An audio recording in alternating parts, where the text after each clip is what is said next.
High, আমি Vikram mobile প্যালেসের পক্ষ থেকে আরো একটা অফার ভিডিও নিয়ে চলে আসলাম।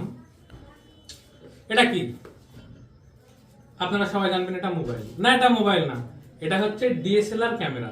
কেন ডিএসএলআর ক্যামেরা? কারণ ডিএসএলআর ক্যামেরাতে যে ডাইসের অপটিক্স থাকে, সেই অপটিক্স ভিভো X200 তে ইউজ করেছে।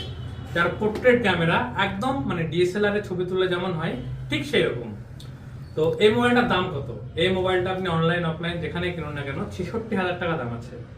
আমাদের কাছে এই মোবাইলটা থাকবে মাত্র মাত্র মাত্র কত টাকায়? আপনারাই বলুন, কত টাকায় নেবেন সেটটা? নতুন দাম 66,000 টাকা, পুরো সিল প্যাক আছে। একটু দেখে দাও ভিউয়ার্সদেরকে, এটা সিল প্যাক আছে। এই যে full seal pack mobile, original GST bill আছে। দাম এই যে 66,000 টাকা, অর্থাৎ 65,999 টাকা, অর্থাৎ 66,000 টাকা দিয়ে কাস্টমার সেটটা কিনেছে। ডেটটা একটু দেখে দাও, জানুয়ারি মাসের 4 তারিখে 2025 সাল। আমাদের কাছে ভিভো X200 সেটটা আছে মাত্র 55,000 টাকায়। 55,000 টাকায় X200 সিল প্যাক। এইরকম ডিল নিতে হলে চলে আসুন কাটাকোপড়া বাজার mobile palace. with gap, with gift.